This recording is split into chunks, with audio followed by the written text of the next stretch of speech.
सभी वैष्णवों का आज के सत्संग सत्र में स्वागत है। मंगलाचरण से प्रारंभ करेंगे। नमो भगवते तस्मै कृष्णाय अद्भुत कर्मणे रूप नाम विभेदेन जगत क्रीडति यो यतः मदनम काम रूपेण स्त्री भावाद भावितो हरिः मोहन मूल रूपेण अवतीर्ण सेव्यः एव सः यत्कृपालवमाश्रित्य तरन्ति भवसागरम् पद्मावती मनोमोदम घनश्याममहं भजे।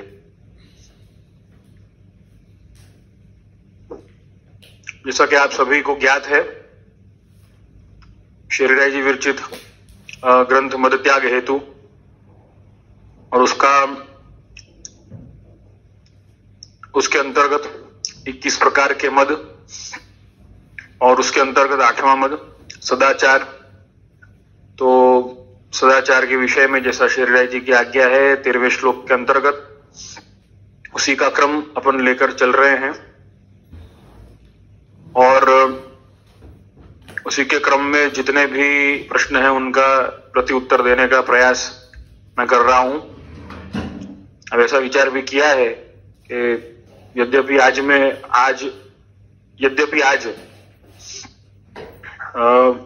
प्रश्न का सभी प्रश्नों का निवारण नहीं होता है सदाचार के, तो फिर कल 9वां मद अपन प्रारंभ करेंगे और कुछ समय अपन 9वां मद जो है उसका विवरण अपन सुनेंगे और फिर बाकी के समय में फिर अपन प्रश्नों का क्रम भी साथ साथ में बढ़ाते चले जाएंगे।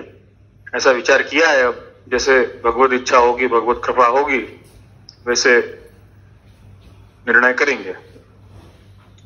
तो सदाचार के अनुसार जो गुण में से निर्गुणता के प्रति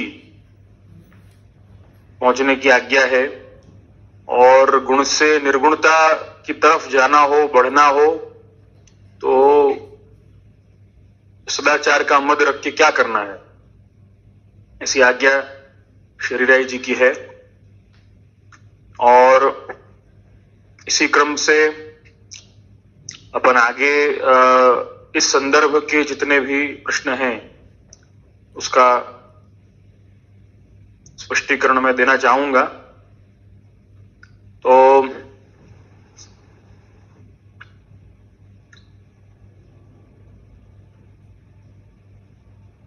आज का जो वैसे प्रश्न तो कई हैं, लेकिन अपन एक के बाद एक देखें। अपन नेहाबेन पारेख का प्रश्न पहले लेंगे आज। उन्होंने जो प्रश्न किया है, नेहाबेन पारेख अपने श्रोता हैं, गांधीवली में रहते हैं। उनका जो प्रश्न है 48वां नंबर। पहला तो उन्होंने ये प्रश्न किया था कि why females can't do tilak on forehead, और सूतक या पिंडरू कितने दिन बाद सेवा प्रारंभ कर सकते हैं। तो ये तिलक के संबंधित जो प्रश्न है इनका, why females can't do tilak on forehead. तो पहली तो ये बात है कि फीमेल्स के संदर्भ में तिलक जो नहीं किया जाता है उसका कारण यही है कि इसमें शास्त्रीय प्रकार भी कुछ जुड़े हुए हैं और शास्त्रीय प्रकार जुड़े होने के नाते स्त्रियों को तिलक नहीं किया जाता, पहली बात। क्योंकि तिलक धारण करने के पश्चात शास्त्र में और श्री महाप्रभु जी की भी आज्ञा है, बीच में तिलक के बीच में नाम मुद्रिका शंख चक्र आदि अंकित करने, ऐसी आज्ञाएं भी प्राप्त होती हैं। दूसरी बात यह है कि शास्त्र में एक बात हमेशा अपन को रखनी है ध्यान के, शास्त्र में अटायर, वेशभूषा और चिन्ह जो हैं वो धारण करने के संदर्भ में पुरुषों के संबंध में आज्ञाएं मिलती हैं। क्योंकि पुरुषों के जो वेशभूषा है या पुरुषों के लिए जो परिधान है या तिलक वगैरह धारण करने के नियम हैं वो इसलिए रखे गए हैं क्योंकि पुरुषों के लिए कोई चिन्ह अन्य नहीं है, लेकिन स्त्रियों के लिए सौभाग्य के चिन्ह काफी हैं। जैसे कि बिंदी करना विवाह उपरांत जो है वो मांग है ना वरना फिर मतलब कहने का तात्पर्य ये है कि स्त्रियों के लिए जो है सौभाग्य के चिन्ह पहले से निश्चित हैं, लेकिन पुरुषों के लिए सौभाग्य के चिन्ह निश्चित नहीं है। तो वो जिस संप्रदाय का होगा उसके अनुसार उसकी जो वेशभूषा है, उसका अटायर जो है वो, और उसका मतलब सौभाग्य का चिन्ह जो है, तिलक है, वो सब निश्चित किया जाता है। लेकिन स्त्रियों के लिए इसलिए नहीं है क्योंकि स्त्रियों के लिए ऑलरेडी उनके सौभाग्य के चिन्ह फिक्स हैं, किसी भी संप्रदाय से संबंधित हो, लेकिन उनके सौभाग्य को के चिन्हों को एज इट इज शास्त्र स्वीकारता है और श्री महाप्रभु जी ने भी स्वीकारा है, इसलिए तिलक की वहां पर आवश्यकता नहीं है। तो वहां पर समर्पणात्मक चिन्ह जो है वो कंठी है, तो उसी को मान्यता न दी है, और टीकी जो है, बिंदी जो है, उसको एज इट इज सौभाग्य के चिन्ह के रूप में उसको मान्यता दी है, क्योंकि ये सौभाग्य का चिन्ह पुरुषों के लिए है। पुरुषों के लिए इसलिए है क्योंकि उनके लिए कोई सौभाग्य का चिन्ह फिक्स नहीं होता है, जबकि स्त्रियों के लिए है। तो इस कारण से स्त्री जन जो है वो तिलक नहीं लगा करके टीकी लगाते हैं। जैसे कि अपने आप में बहुत सुंदर प्रकार है, आपने शायद सुना होगा कि नहीं, किसी ने प्रश्न किया एक बार कि समझो अपन तिलक है ना लगाते हैं, अपन तो ठाकुर जी के भक्त हैं, ठाकुर जी के सेवक हैं, प्रभु के दास हैं, तो अपन तिलक लगाते हैं, तो वो तिलक जो है वो अपने क्या कहते हैं उसको कि ये प्रभु के चरणारविंद की भावना है कि ये प्रभु के चरणारविंद है। तो प्रभु के चरणारविंद अगर हैं ये, तो फिर ठाकुर जी भी तिलक धारण करते हैं। तो ठाकुर जी के मस्तक पर जो तिलक है वो कौन के चरणारविंद? क्योंकि चलो अपन तो प्रभु के दास हैं, तो अपन ने तो तिलक धारण किया प्रभु के चरण की भावना से, वो अपने लिए सौभाग्य का चिन्ह है, तो भाई ये प्रभु के चरण की भावना से अपन ने धारण कर लिया। लेकिन जो ठाकुर जी ने जो तिलक धारण किया है वो कौन के चरण चिन्ह की भावना है? तो कितनी अच्छी बात है ना समझाई है कि वो चरण चिन्ह जो है वो तो स्वामी जी का है। स्वामी जी का सौभाग्य, स्वामी जी को प्रभु ने मस्तक पर धारण किया है, इस भावना से प्रभु को तिलक होता है। अब अपन ये ना मानेंगे कि भाई स्वामी जी को फिर तिलक क्यों नहीं है? तो भाई स्वामी जी को तो पहले ही सौभाग्य का चिन्ह ना प्राप्त है, प्रभु के वो पहले ही हो चुके हैं। हमारे माई श्यामा जू को राज, जाके अधीन सदा ही सांवरो, या ब्रज को सिरताज, हमारे माई श्यामा जू को राज। तो ऐसा अपने आप क्रम है। तो इसलिए स्त्री जन को कोई अलग से चिन्ह धारण किया नहीं जाता है, शास्त्र भी उसके बारे में कोई उल्लेख करता नहीं है, और न ऐसे कहीं पे वचन प्राप्त होते हैं। तो स्त्रियों का सौभाग्य का चिन्ह फिक्स है, उसमें कोई बदलाव नहीं किया जाता है। यद्यपि बस अपरस के समय में ऐसा प्रकार है, जो कि पहले तो ऐसा ही था प्रकार, अब वो प्रकार सारे बदल गए हैं। अपरस के समय में कुमकुम का जैसे तिलक पुरुष जन लगाते हैं, वैसे ही कुमकुम की टीकी, कुमकुम की बिंदी स्त्री जनों को लगानी है, ऐसा प्रकार होता है अपरस के प्रकार के अंतर्गत। प्रसादी कुमकुम की टीकी लगानी है, ऐसा भाव होता है।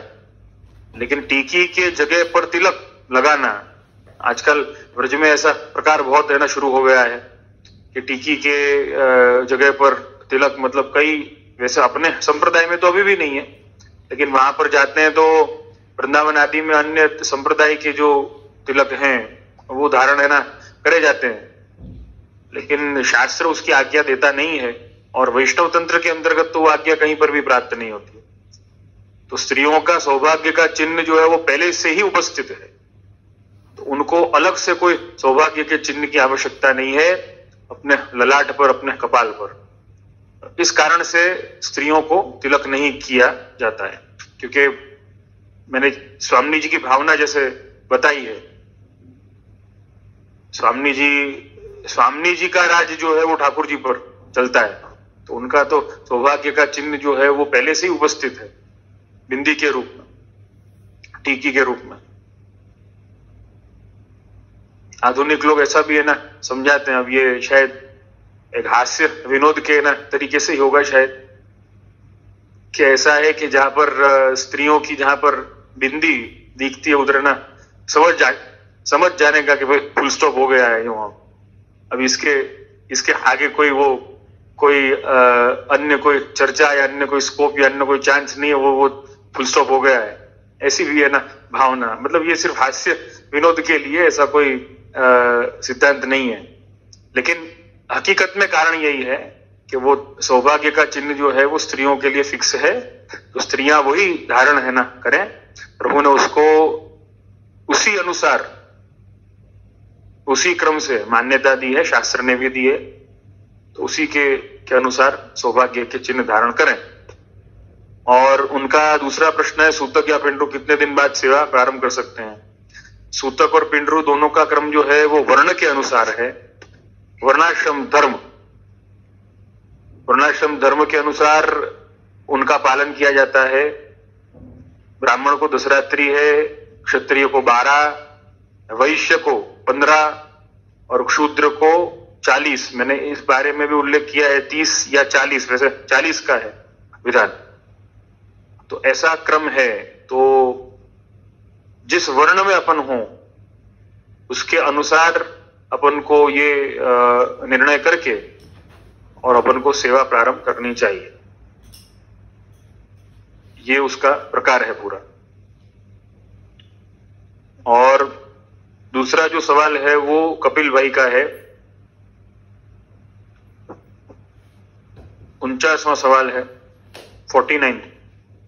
और कपिल भाई ने प्रश्न किया है, कपिल भाई जो अपने विरार में रहते हैं, हमारे बड़े प्रेमी हैं वैष्णव, उन्होंने प्रश्न किया है, सेवा क्रम पाठ स्मरण एंड ग्रंथ वांचन, सूतक एंड पिंडरू में ये क्रम कैसे किया जाए? दोनों में कितना डिफरेंस है? कब उपवास करना, कौन से ग्रंथ का वांचन कर सकते हैं? वैष्णव को भगवत स्मरण कर सके कि नहीं? सूतक या पिंडरू में जब सेवा अपने कोई वैष्णव के वहां पधराई हो तो क्या ठाकुर जी के चित्र जी फोटो के माध्यम से लिए गए के दर्शन हो सकते हैं?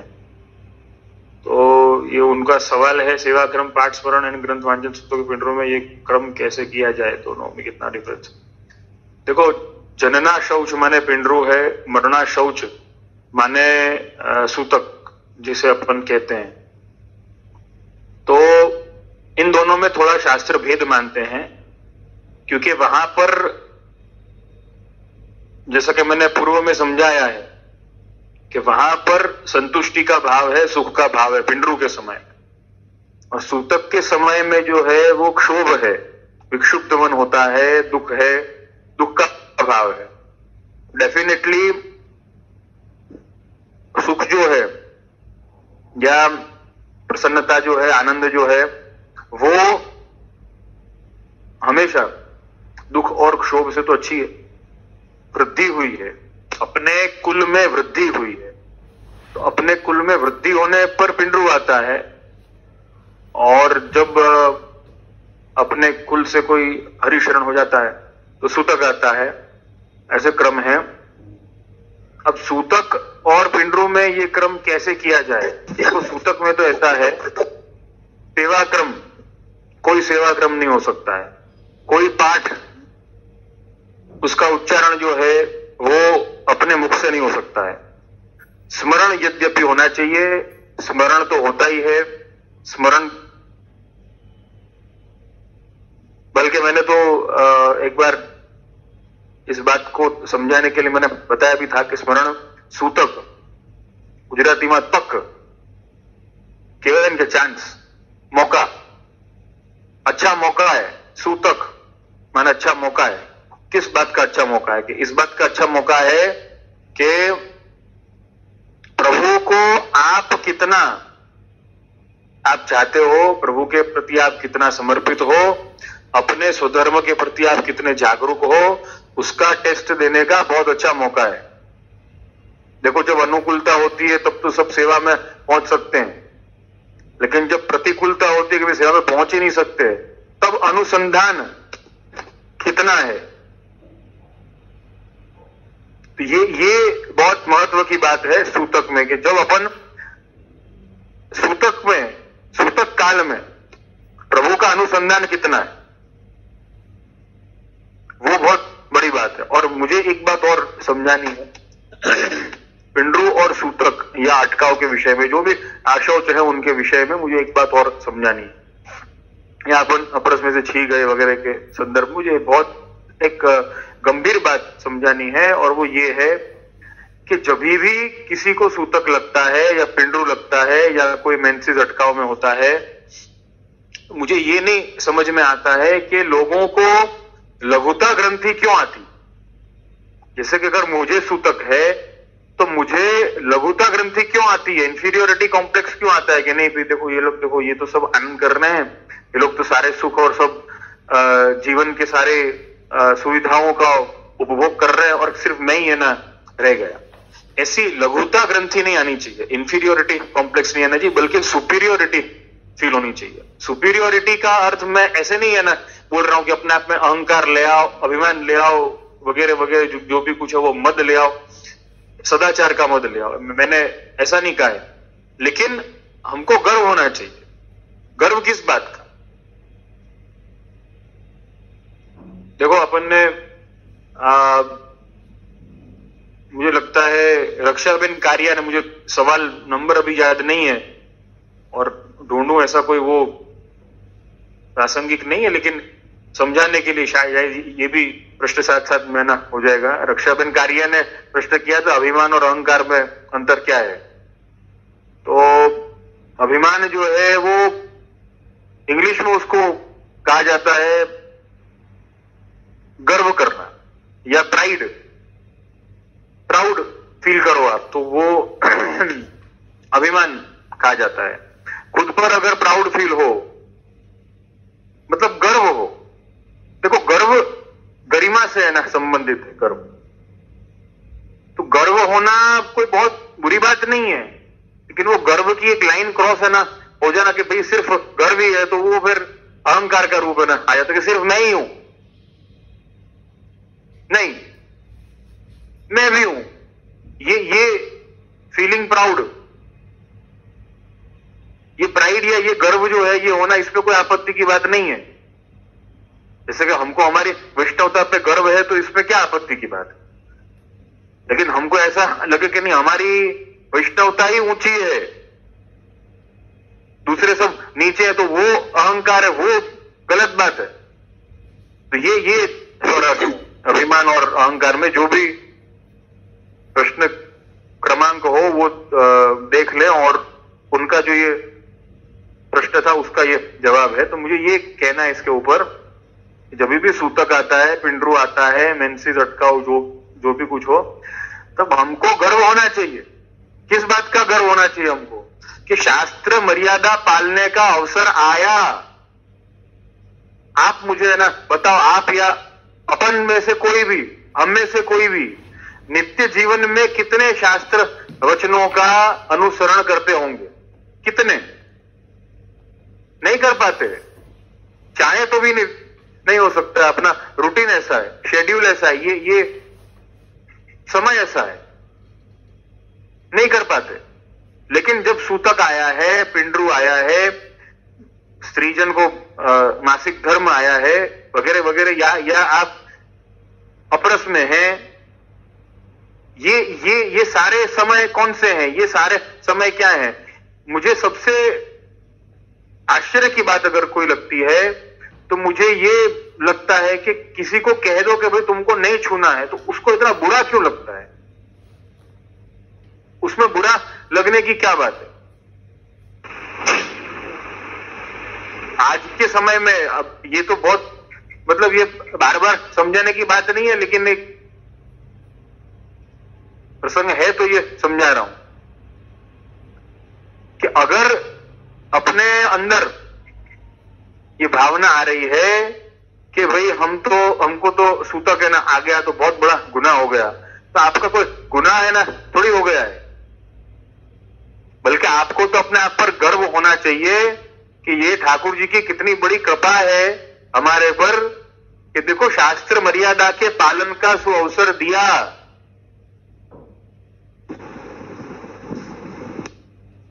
रोजिंदा जीवन में अपने डेली रूटीन में अपन क्या शास्त्र धर्म कर पाते हैं?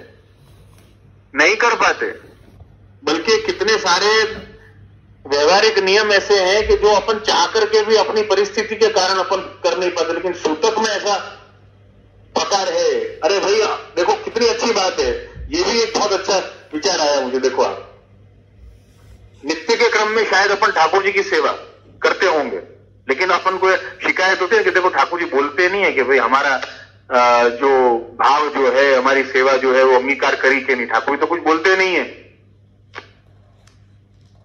ठाकुर जी बोलते नहीं है। अगर ठाकुर जी बोलते तो वो करते हैं।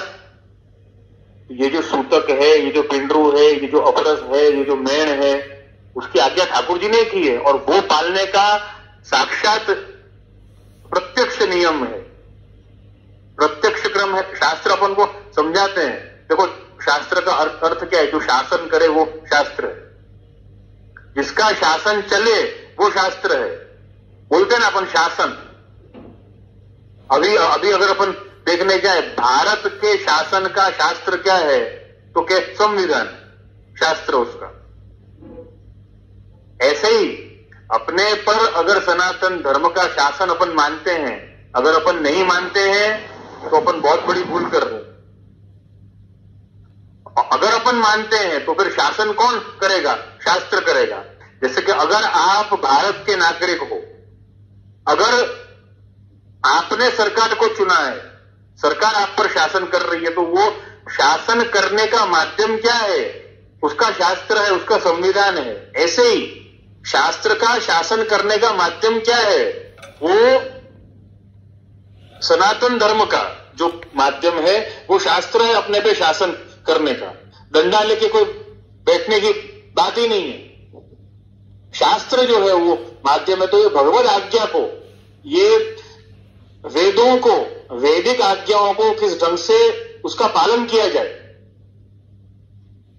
कई अज्ञानी लोग ऐसा प्रचार करते हैं कि ये अपने थोड़ी वैदिक धर्म है, वेदों ने ऐसा ना थोड़ी कहा। अरे भाई वेदों ने, देखो वेद जो है वो सिद्धांत है, प्रिंसिपल्स। सिद्धांत है ना, समझते हो ना, प्रिंसिपल्स। अब सिद्धांतों को जब आपको व्यवहार में लाना हो, जब आपको आचरण में लाना हो, जब वो प्रिंसिपल्स को फॉलो करना हो, व्यवहारिक नियम बनाना हो उसके संदर्भ में, तो वो व्यवहारिक नियम कैसे बनाया जाएगा? तो व्यवहारिक नियम बनाने के लिए ताकि वो सिद्धांत यथास्थिति से फॉलो किया जाए। जैसे कि एक साधारण सी बात है कि भाई देखो इस महामारी के समय में सरकार का आदेश है कि भाई लॉकडाउन है, तो आपको घर से बाहर निकलना नहीं है बिना काम के। ये एक सिद्धांत हो गया, प्रिंसिपल हो गया। अब अगर कोई समझो घर के ना निकलता हो बाहर, तो क्या करने का? सिद्धांत है लेकिन मानता नहीं। करने का क्या? तो भाई पुलिस वाले खड़े रहेंगे निगरानी के लिए, वो आपसे पूछेंगे आप क्यों घर के बाहर आए हो, कुछ काम है क्या? आवारा जो होंगे उनको डंडे भी ना पड़ेंगे उसमें। तो देखो डंडे पड़ना ये कोई सिद्धांत जो है वो थोड़ी का लॉकडाउन का ये सिद्धांत देखे कि जो भी बाहर है उसको ना डंडे मारने की है, ऐसा है क्या? सिद्धांत नहीं है वो। लेकिन वो लॉकडाउन के सिद्धांत को पालन हो, उसका पालन हो, उसके लिए कई प्रकार हैं उसके लिए। अच्छा, उसमें कईयों को छूट भी है, एसेंशियल सर्विसेज को छूट है, डॉक्टर को छूट है, बैंक वालों को छूट है, इक्विटी मार्केट को छूट है, मतलब जो भी उसके मतलब नियम है उसमें छूट है। तो ये शास्त्र ये सबको एक सिस्टमाइज्ड करता है, शास्त्र का ये काम।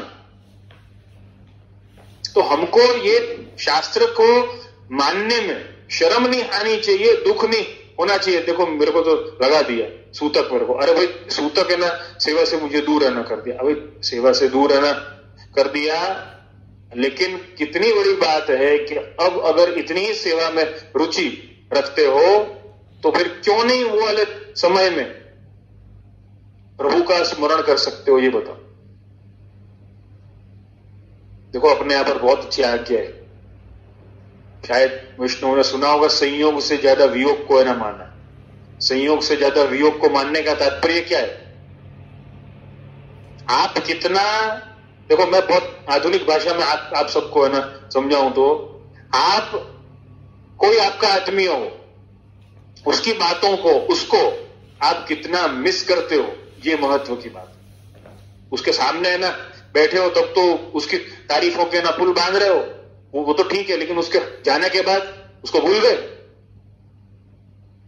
नहीं, सही परीक्षा तो तब है कि जब ये समय ऐसा आए और तब आप उस व्यक्ति को, उसकी बातों को आप कितना मिस करते हो। इसके ऊपर रिलेशनशिप सबसे ज्यादा स्ट्रांग माना जाता है। इसके ऊपर रिलेशनशिप स्ट्रांग नहीं माना जाता कि आप कितना साथ रहे या आपने कितनी बातचीत की। रिलेशनशिप स्ट्रांग तो तब है जब आप कितना मिस करते हो, वो महत्व की बात है। तो यहां पर सूतक अगर आया है, इंद्रू अगर आया है, या मेंसिस है अगर, देखो आपका धर्म वहां पर देश काल परिस्थिति के अनुसार बदल रहा है, दैट्स ऑल। आपने धर्म नहीं छोड़ा है, ये मुझे खास है ना समझाना है। सबसे पहली बात यह कि आपने धर्म छोड़ा नहीं है, बल्कि और आप तो धर्म में उतर गए हो, ज्यादा डीप। वो समय में आप और ज्यादा धर्म में उतर गए हो। अपन को ऐसा लगता है कि भाई किसी ने जेल में ना कर दिया। हमारे महाराष्ट्र के मुख्यमंत्री ने बहुत अच्छी बात है ना कही थी। अभी वो बागरा में सब 2-4 हजार लोग इकट्ठे हो गए थे, अभी लॉकडाउन है ना खुला है, उसके ऊपर उन्होंने बहुत अच्छा स्टेटमेंट दिया, मुझे बहुत अच्छा लगा। उन्होंने कहा कि लॉकडाउन है, लॉकअप नहीं है, शांति से ना रहो, ना तो हमारा साथ दो, सहयोग कर दो। ये भी लॉकडाउन है, लॉकअप है ना थोड़ी है, बंद नहीं किया है। आपको अपने आप को ना रोक करके रखना है, किसी को जबरदस्ती जेल में ना नहीं कर दिया है बंद। तो ये कोई लॉकअप है ना थोड़ी है, लॉकडाउन है। तो इस भगवत आज्ञा को, जैसे कि अपन को अगर होता है ना कि महाप्रभु जी की आज्ञा है तो मैं सेवा करूं, तो महाप्रभु जी की ये भी आज्ञा है, सूतक पाल, ये भी आज्ञा है महाप्रभु जी की। तो अपन को अपने स्वधर्म पर गर्व होना चाहिए। अपने धर्म बदल रहे हैं वहां पर, दैट्स ऑल। अपना धर्म जो है वो चेंज हो रहा है वहां पर, धर्म छूट नहीं रहा है। यद्यपि सेवा जो है, सेवा का अवसर नहीं है, सेवा का अवसर नहीं, अपन को ऐसे मानना चाहिए अनवसर काल जो है वो अपना एक्सटेंड हो गया, और क्या, सेवा का अवसर नहीं है। मैं मानता हूं इस बात, अनवसर काल तो है ना। अनवसर काल में क्या आज्ञा है? भगवत स्मरण करना, भगवत अनुसंधान रखना, यही है ना आज्ञा है सब अपने यहां पर। हरिराय जी की भी आज्ञा है, श्री गोपीनाथ जी की भी आज्ञा है, साधन दीपिका में ये है ही ना सब आज्ञाएं। तो अपन को लघुता ग्रंथि नहीं लानी है, इंफीरियोरिटी कॉम्प्लेक्स नहीं लाना है कि ये सूतक कहां से आ गया, नहीं मुझे तो पालना ही नहीं है, देखो कहीं कहीं पे छीना नहीं है, नहीं करना है, ये नहीं है, वो नहीं। अरे अपन को गर्व होना चाहिए, गर्व होना चाहिए। आप किसी व्यक्ति के लिए आप क्या कर सकते हो ये बताओ।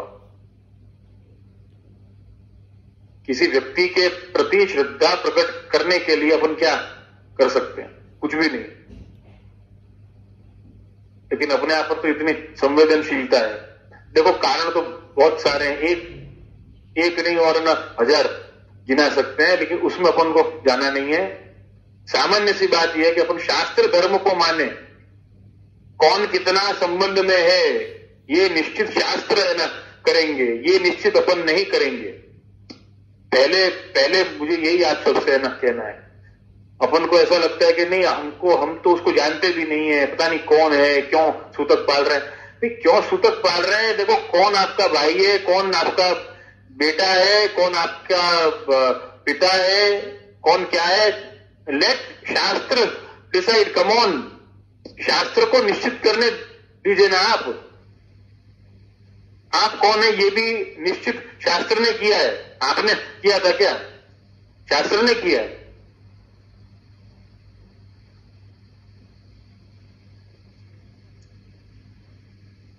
आपका नाम अमर होगा कि अक्रम होगा, ये नक्की है ना करेगा कौन? शास्त्र है ना करेगा ये नक्की। इसका नाम अमर है तो ये सनातनी है, और अक्रम है तो फिर सनातनी है। ये अपन को निश्चित करना नहीं है, शास्त्र है ना करेंगे इस बात को निश्चित। सनातनी है ना बनाना है या फिर सनातनी बनाना है इसको। तो आप अपने धर्म पर गर्व है ना करिए, कोई बात नहीं। तो यहां पर ये जो उन्होंने प्रश्न किया है सूतक और पिंडरू में ये क्रम कैसे किया जाए, तो पहले तो सूतक या पिंडरू आए तो पहले उसका स्वीकार करिए। और भी एक है ना सवाल है इसके संदर्भ में, जैसे जैसे क्रम आएगा मैं जवाब दूंगा, क्योंकि यहाँ पर जो मैंने गर्व की बात की तो फिर ये उसमें प्रश्न खास आएगा कि भाई तो फिर अपने आप ऐसा बोला जाता है कि सुनना नहीं तो अपन को लगता नहीं है पिंडरू या सूतक, तो उसका क्या वो खुलासा है वो भी मैं दूंगा। जैसे जैसे सवाल आएगा वो मैं दूंगा। तो सूतक और पिंडरू में बहुत अंतर है। जनना शौच है और मरना शौच है। तो मरना शौच में पाठ की या भगवद नाम का उच्चारण जो है वो मुख से नहीं किया जाता। अपना भक्ति मार्ग और शास्त्र इस बात को बहुत ही दृढ़ता पूर्वक कहता है और मानता है और स्वीकारता है, और एक परंपरा भी है। जनना शौच में आप पाठ कर सकते हैं, पुस्तक लेकर के पाठ कर सकते हैं, कोई आपत्ति की बात नहीं है। ग्रंथ वांचन भी हो सकता है, उसमें कोई आपत्ति की बात नहीं है। पिंडरू के समय में जनना शौच में तो सुखी सेवा भी हो सकती है, जैसे कि ठाकुर जी के सन्मुख में बैठ के कीर्तन भी हो सकते हैं। सुखी सेवा माने भंडार की सेवा, सूखे मेवा की सेवा, या फिर भंडार से संबंधित जो हो सेवा, मतलब अनाज वगैरह, मतलब चोखा दाल ये वो वगैरह साफ करना, उसकी पूरी व्यवस्था है ना देखना, ये सब हो सकता है सूखी सेवा, जिसमें जल और चिकनाई का स्पर्श न हो, वो सारी सेवाएं हो सकती हैं। और अब ये सवाल अगर आता हो जल और चिकनाई के स्पर्श में ऐसा क्या हो जाता है, जल और चिकनाई के स्पर्श में क्या हो जाता है, ये अभी इस महामारी ने अपन को समझा ही दिया है। संक्रमण बहुत ज्यादा होता है चिकनाई और जल से। कब उपवास करना, कौन से ग्रंथ का वांचन कर सकते हैं? जनना शौच में पिंडरू में कोई भी ग्रंथ का वांचन कर सकते हैं, सूतक में कोई भी ग्रंथ का वांचन नहीं कर सकते। उपवास का क्रम जो है, व्रत का क्रम जो है, वैसे नियम ये है कि सूतक में पहले जो प्राचीन जो नियम थे वो तो ये है कि जिनको सूतक लगता हो वो सब एक ही घर में रहते, एक कुटुंब के लोग एक घर में रहते और उसी घर में रह करके सब एक साथ में भोजन पानी सब करते। अब ये कहीं पर होता नहीं है और ये पॉसिबल भी नहीं है। तो वो परिस्थिति में जो है वो देखो, सूतक माने गम खाने का समय, तो गम खाने के समय में थोड़ा कम खाना चाहिए। ये बहुत सामान्य सी बात है, मैं समझाने के लिए बोल रहा हूं। तो सूतक में ऐसे भी खान पान की छूट जो है वो सीमित है ना करनी चाहिए। ज्यादा स्वाद और चटकारे ना लेना वो उचित ना नहीं है। लेकिन हाँ, अपने जीवन यापन के लिए जो भी खाना पीना वगैरह हो वो सब ठीक है, वो सब अपन ने किया, उसमें कोई आपत्ति की बात नहीं है। यद्यपि सूतक के अंतिम दिन जो है वो व्रत है ना करना चाहिए, ताकि दूसरे दिन जो है वो शरीर की शुद्धि पूरे प्रकार से हो जाए और भगवत सेवा लायक देह अपनी रहे। इस भाव से ना सूतक के अंतर्गत जो है वो व्रत किया जाता है। पिंडरों में कोई व्रत की आवश्यकता है नहीं। सूतक या पिंडरों में जब सेवा अपने कोई वैष्णव के वहां पधराई हो तो क्या ठाकुर जी के चित्र जी फोटो के माध्यम से लिए गए के दर्शन हो सकते हैं? सूतक में तो नहीं है ना, करने चाहिए। पिंडरों में तो आप ना खुद चले जाओ ना उधर दर्शन के लिए, अपना खुद ही जा सकते हो, उसमें कोई आपत्ति की बात नहीं है। फोटो के माध्यम से जान के ना मंगवाना फोटो, उसका कोई तात्पर्य वैसे तो नहीं है। लेकिन हाँ, मैं स्पष्ट है ना कहूंगा एक बात, तो फोटो के माध्यम से दर्शन हो रहे हैं, यद्यपि कोई परिस्थिति वश तो ठीक है भाई, कर लिए तो एक अलग बात है। लेकिन अब इसका कोई शास्त्रीय आधार तो है नहीं, क्योंकि पहले फोटो तो थे नहीं, तो इसका कोई आधार है नहीं। दूसरी बात, अब सूतक आ जाए और घर में चित्र जी है ठाकुर जी के लगे हुए, तो फिर दर्शन जो है वो तो हो नहीं है, उसमें कोई वो वाली बात है नहीं। तो इसका कोई शास्त्रीय स्पष्टीकरण तो मिलता नहीं। लेकिन जो मेरी समझ है, जो मेरा विवेक है, उसके अनुसार मैं आपको अगर बताऊं तो फोटो के माध्यम से दर्शन हो सकते हैं। तो पिंडरों में तो अपन खुद ही जब जा सकते हैं तो फोटो की क्या बात ही है। लेकिन सूतक में तो नहीं है, विक्षुब्ध मन है और वही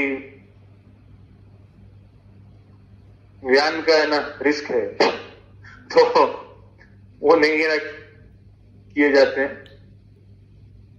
ऐसा क्रम है। तो ये कपिल भाई का जो प्रश्न था उसका मैंने स्पष्टीकरण दिया है। अब कालिंदी गट्टानी, उनका भी सवाल है, उनका भी यही है सवाल। कालिंदी गट्टानी का 50वां सवाल इस प्रश्न से रिलेटेड ही और एक बात पूछनी, कीर्तनिया ग्रंथ पुस्तक के हाथ लगा सकते हैं या नहीं, सूतक हो या पिंडरू, दोनों के साथ? सूतक और पिंडरू में दोनों में अलग अलग प्रकार है, एक नहीं है। जन्ना शौच और मरना शौच के पालन का नियम भी अलग अलग है। जन्ना शौच में पिंडरू में सिर्फ जल और चिकनाई का दोष है। जैसा कि पिंडरू जिसको भी हो, पिंडरू जिसको हो वो व्यक्ति, जिसको पिंडरू ना हो उसके साथ में वो बैठ भी है ना सकता है, यद्यपि उसके माथे में तेल नहीं है ना होना चाहिए। अब क्या है, देखो मैं एक बहुत स्पष्ट बात है ना बताता हूं। अब ये ना देखेगा कौन के तो उसके माथे में तेल है कि नहीं। अब ये भी तो बहुत सवाल है ना, बहुत बड़ा। इसलिए क्या है, better prevention is better than cure वाली बात है कि भाई तो दूर ही है ना रहने का।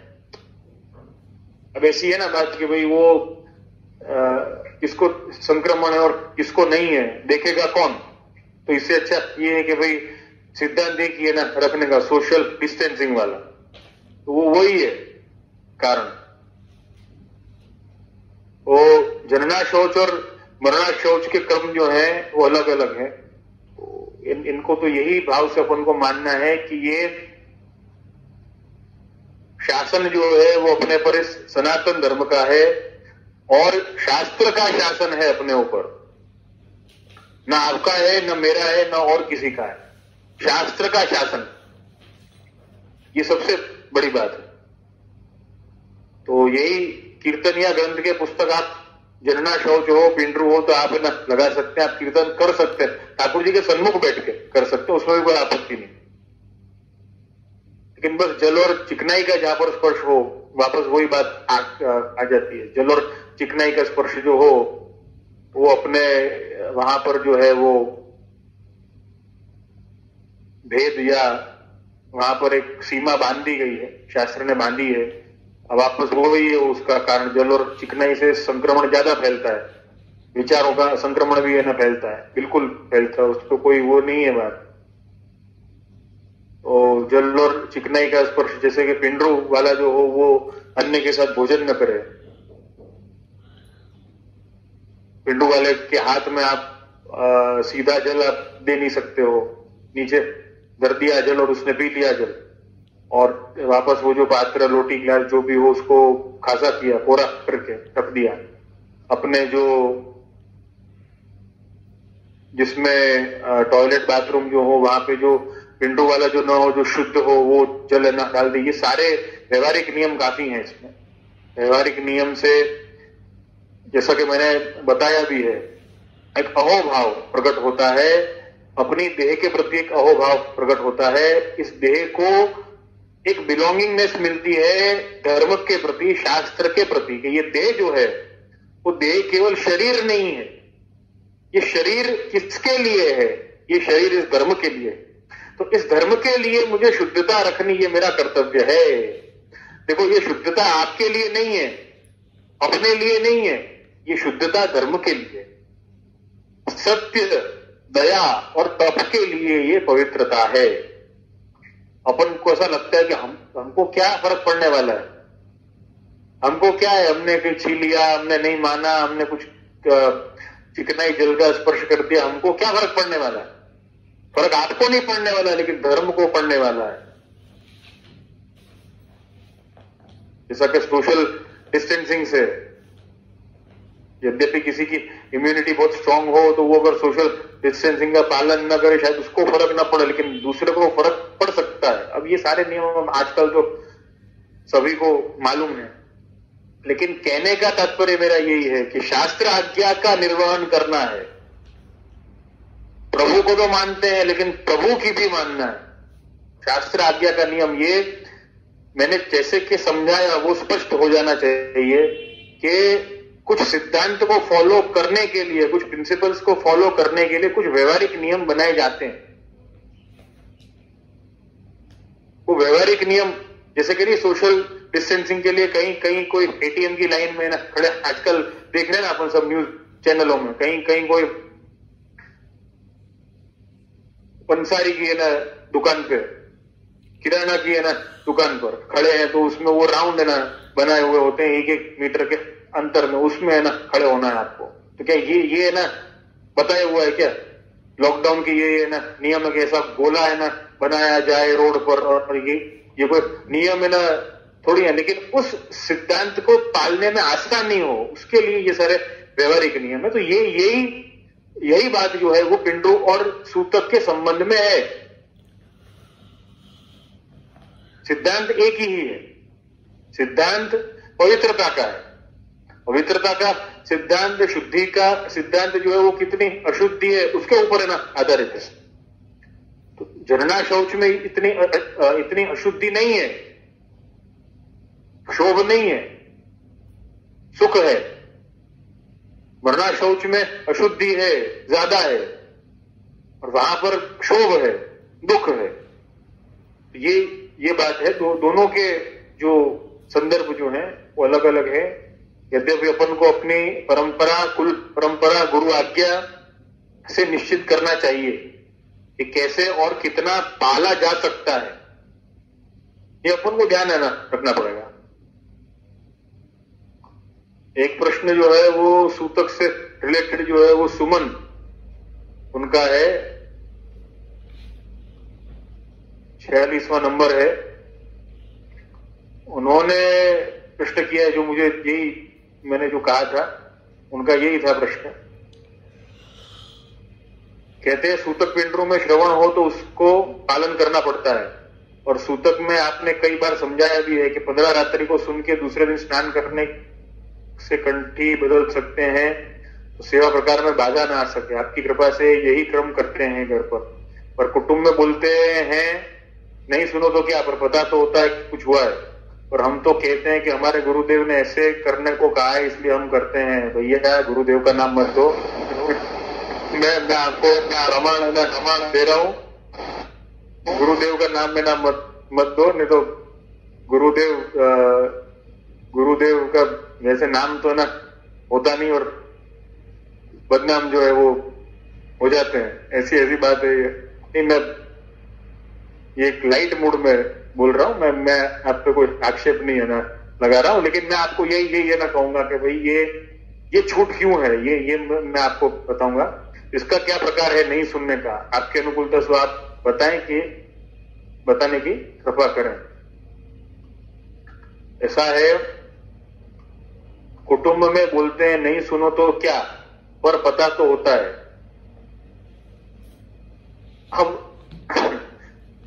नहीं सुनो तो क्या, पता तो होता है। अच्छा, अभी ये जो परिस्थिति है, महामारी की है ना परिस्थिति है, कई लोग अफवाह फैला रहे हैं, इधर ये आ गया, उधर वो हो गया, इधर इतने मर गए, उधर ये आ गया, उधर तो पुलिस ने बिल्कुल कर्फ्यू है ना लगा दिया है, ये हो रहा है वो हो रहा है।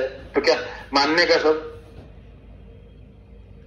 पता तो होता है, नहीं सुनो तो क्या? अरे भाई नहीं सुनो तो क्या, सुनना ऑथेंटिक सोर्स है ना, सुनना होगा। पता तो होता है। मैं अपने निजी अनुभव की बात है ना करूंगा आपको। हमारे घर में ये अनुभव हमको हुआ है। मेरे पूज्य अम्मा जी मातृ चरण जो है मेरे, मैं तो बहुत मतलब छोटा था वो समय की, मुझे लगता है कोई 20-25 साल पहले की बात होगी, यद्यपि अगर मैं नहीं भूल रहा हूं, हमारे वल्लभ कुल में ही एक आचार्य बालक जो है वो भगवत इच्छावश ऐसा हुआ था कि वे हॉस्पिटल में एडमिट थे, कोई तकलीफ के ना कारण हॉस्पिटल में एडमिट थे। अब किसी ने फोन कर दिया, हमारे मातृ चरण ने वो फोन उठा लिया, किसी ने फोन कर दिया, वो जो आचार्य बालक हॉस्पिटल में एडमिट थे वो तो लीला पधार गए। अब हमारे मातृ चरण जो थे वो विराज गए अलग बगल में कि भाई सूतक है ना आ गया है। सूतक आ गया। अब क्या हुआ कि वो क्योंकि बाहर किसी वैष्णव का फोन आया था, कोई व्यक्ति, कोई थर्ड व्यक्ति था, उसने फोन किया। यद्यपि ज्यादातर ऐसा होता है कि ऑथेंटिक सोर्स से सूचना आती है तो भाई ये परिस्थिति से और ये ऐसा भगवत इच्छावश हो गया है, ऐसी सूचना आती है, ऐसी सूचना देनी चाहिए। अब क्या हुआ, वो ऑथेंटिक सोर्स नहीं है और थर्ड व्यक्ति ने बता दिया कि भाई ये हो गया। अब क्या किया जाए? अब अपने हमारे पूज्य अम्मा जी तो है ना विराज गए बगल में। फिर जो हमारे वल्लभ कुल के जो उपाध्याय कहे जाते हैं, हम उनको उपाध्याय मैंने सब लोग कहते हैं ना, उनके कुल पंडित हों, उनके कुल गौर हों, वो उनसे संपर्क किया गया। उन्होंने कहा कि ऐसा कुछ भी नहीं हुआ है, ऐसा कुछ भी नहीं हुआ, अभी तो हॉस्पिटल में है। हाँ, यद्यपि थोड़ा सीरियस केस है थोड़ा, लेकिन ऐसा कुछ हुआ नहीं है। उसके बाद वे वल्लभ कुल आचार्य 15 साल विराजे होंगे। 15 साल आप सोचो, आप 15 साल भी शायद मैंने ना कम कहा, कोई ज्यादा साल है ना विराजे होंगे। अब क्या किया जाए उसमें, आप बोलो। तो ये जिन्होंने भी कहा है ना कि कुटुंब में बोलते हैं कि नहीं सुनो तो क्या, पर पता तो होता है कि कुछ हुआ है। अरे तो भाई कुछ तो है ना, बहुत कुछ है ना होता है ऐसे, तो कुछ हुए से ना कुछ भी नहीं होता है, सुनना पड़ता है उसको। इसीलिए अपने आप में ये प्रोटोकॉल है, अपने आप ये नियम है, सुन करके स्नान करना, ऐसा पक्का नियम है। अगर ये मालूम है ना कि कुछ हुआ है, तो वो कुछ जो है वो कौन का हुआ है, उसका नाम सुन करके स्नान करना पड़ेगा। मालूम है मतलब कुछ तो हुआ है, तो वो कुछ तो जो हुआ है तो उसका नाम सुनो कि वो ये है, उसका नाम कंफर्मेशन करो उसका कि ये ही है। हमारे यहाँ पे तो ये नियम है कि नाम सुन करके ये भी पूछा जाता है कितने दिन हुए, ये भी पूछा जाता है कौन सा दिन है आज। ये सारे नियम है, ऐसे ही नहीं है ना सुन लिया कुछ तो हुआ है। अरे भाई ना हुआ होगा कुछ भी, आपको क्या है ना मालूम कौन का क्या हुआ। और प्रभु न करे, बीमार जो व्यक्ति है वो सीरियस भी अगर हो तो हमेशा चला जाए, कोई जरूरी है ना थोड़ी है, और भी कोई हो सकता है। भगवत इच्छा क्या क्या है किसको है ना मालूम है। तो ये कंफर्मेशन ऑथेंटिक सोर्स के बिना ये निश्चित कभी नहीं है ना करना कि कुछ तो हुआ है कभी नहीं करना। तो यही मेरे कहने का तात्पर्य यही है कि श्रवण करने पर पिंडरू या सूतक पालना, जो अब पहले जो सवाल था उनका, उस पर मुझे ये बोलना है। देखो, आपके कुटुंबियों की बात बहुत सही है कि कुछ तो हुआ है, ये पता होता है तो पालना चाहिए, लेकिन कुछ तो हुआ है, वो पाल करके और कब बैठना चाहिए और कब नहीं बैठना चाहिए, उसका मैं आपको खुलासा बताता हूं।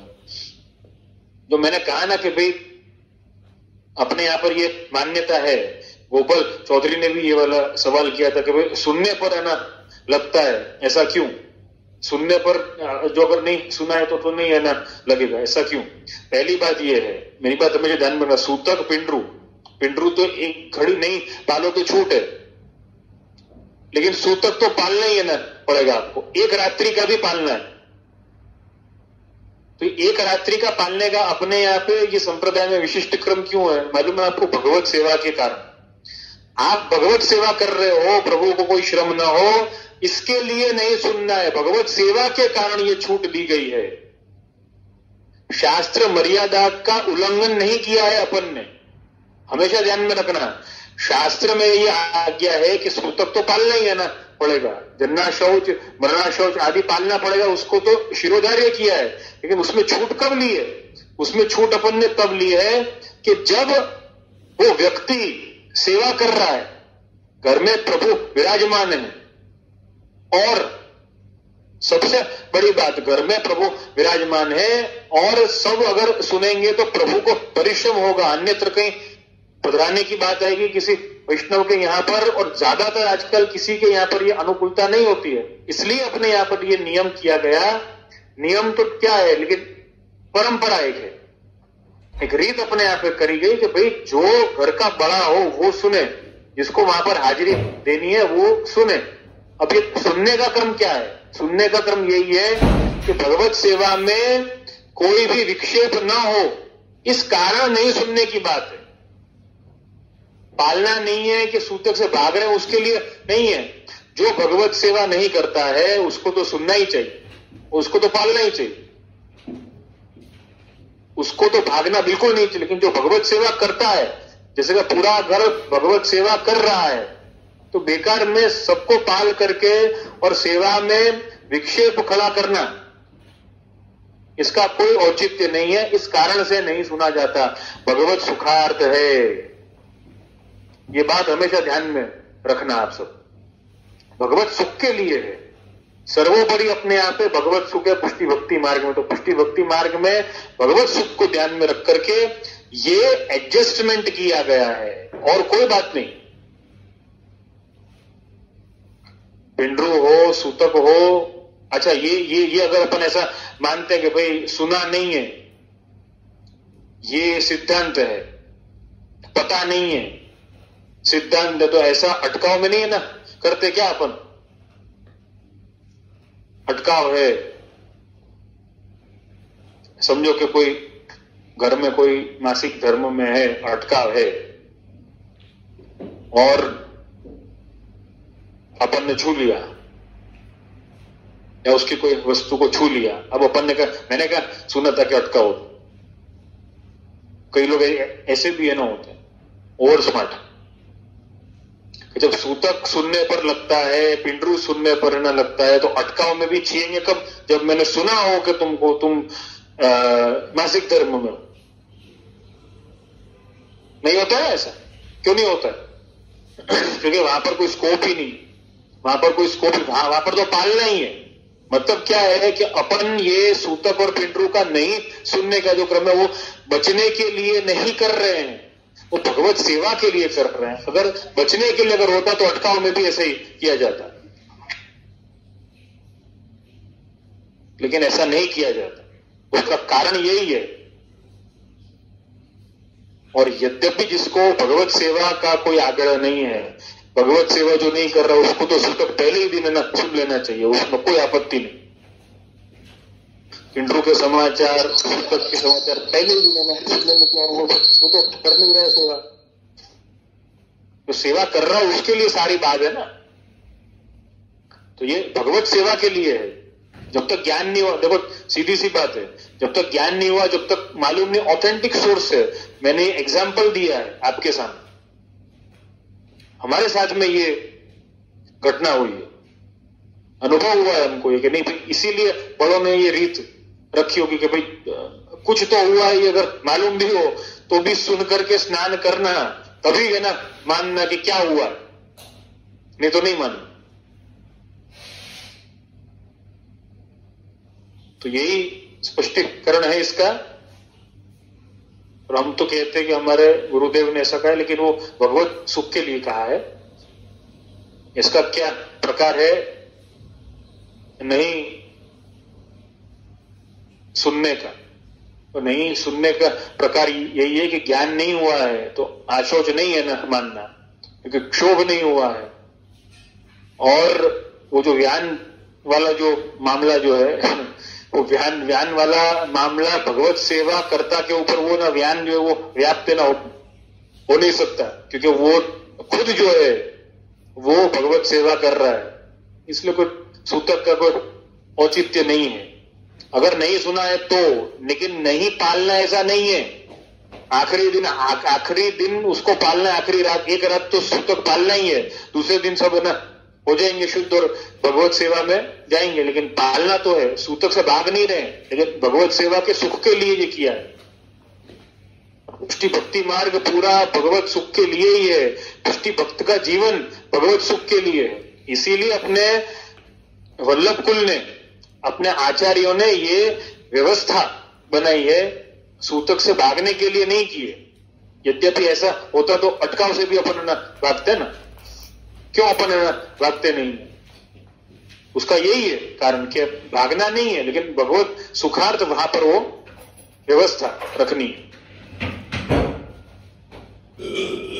ये जो सुमन का जो सवाल था उसका मैंने जवाब दिया है। 45वां सवाल प्रीतिबेन मेहता का है, कानीवली में रहते हैं। ऐसा कहा जाता है कि अपने हिंदू धर्म अनुसार अपने शरीर के अंग के डोनेशंस नहीं किए जाते, that is after being deceased, जैसे eye donation, kidney donation, so on and so forth. Is it true? क्या ये अच्छी बात नहीं कि सपोज मेरे डिपार्ट होने के बाद वैसे भी ये शरीर तो जलने वाला है, तो इसके अंग किसी को काम आए? देखो ऐसा है कि अंगदान के सबसे बड़े उदाहरण जो है वो दाधीच ऋषि हैं। श्रीमद् भागवत में उसका उल्लेख मिलता है। उनके अंग से, उनके अस्थियों से, माने हड्डियों से वज्र बनाया गया और इंद्र विजय हुआ। भागवत जी में इसकी कथा प्राप्त होती। तो पहला अंगदान दान जो है वो तो हुआ ही है, ऋषि ने किया है। भागवत जी में ना उल्लेख है, अर्वाचीन अब नहीं किया जाता। देखो वहां पर क्या है, कहने का तात्पर्य ये कि वहां पर अंगदान का हेतु जो है वो कुछ और है। अब पहले इस बात को अपन को समझना होगा कि आज के समय में अंगदान का जो औचित्य है, तो प्रकार है, वो क्या है। तो देखो सबसे पहली बात यह है कि किसी के शरीर समाप्त हो जाने के बाद में, किसी का शरीर समाप्त हो जाने के बाद में अगर उसका अंगदान किया जाता है तो किसी और को जो जरूरतमंद है उसको एक अच्छा जीवन मिल सकता है। ये भावना कोई बुरी नहीं है। और इसी भावना के अंतर्गत जो है वो अस्थि का दान किया ऋषिवर ने, और इंद्र ने उस अस्थि से वज्र बना करके और वो विजयी हुआ। ये भावना तो कोई बुरी तो नहीं है, लेकिन बुराई कहां पर है? अब ये अपन को समझने की बात है, बुराई कहां पर है। देखो पहले तो यह है बात कि ज्यादातर जिन व्यक्तियों को अंगदान की जरूरत पड़ती है, ज्यादातर उन्होंने अपने जीवन को बहुत मिसहैंडल किया है। देखो शरीर, कभी भी शरीर, प्रभु ने जो ये शरीर दिया है, जैसा कि कोई मशीन हो, कोई यंत्र हो, कोई मशीन अगर बनाई जाती है तो वो बनाई क्यों जाती है? ताकि वो चले। ये बात तो स्पष्ट है ना। कोई भी आपके पास में गाड़ी है, आपके पास में कोई गैजेट है, कोई आपके पास में इलेक्ट्रिकल अप्लायंस है, कोई मशीन है आपके पास, वो क्यों है? ताकि वो चले। अब वो नहीं चले उसके लिए तो नहीं बनाएंगे ना। तो भगवान ने भी ये शरीर बनाया है, इसके अंग बनाए हैं, वो क्यों बनाए हैं? ताकि वो चले, इसलिए वो है ना बनाए गए हैं। अब ज्यादातर परिस्थिति ऐसी होती है कि वो अंगों के साथ में इतनी छेड़खानी होती है, इतना बुरी तरीके से उसका रखरखाव होता है कि वो सारे अंग खराब हो जाते हैं। और ज्यादातर, मैं अतिशयोक्ति नहीं करूंगा, ये सब ज्यादातर वस्तुएं जो वो क्यों होती है? वेस्टर्नाइज्ड एंड मॉडर्न लाइफस्टाइल के कारण। मैं ऐसा नहीं कह रहा हूं कि वही एकमात्र कारण होगा, मैंने ऐसा बिल्कुल नहीं कहा है, लेकिन ये बहुत बड़ा कारण, बहुत बड़ा कारण। अच्छा, दूसरी बात ये है, जरूरतमंद को तो मिले बहुत अच्छी बात है, वो तो बहुत अच्छी बात है, लेकिन जरूरतमंद से भी ज्यादा आज जो उसका बिजनेस शुरू हो गया है उसका क्या किया? मेरे आवाज एको आ रही है।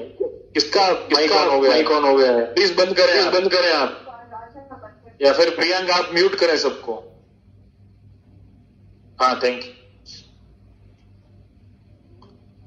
तो कहने का तात्पर्य यही है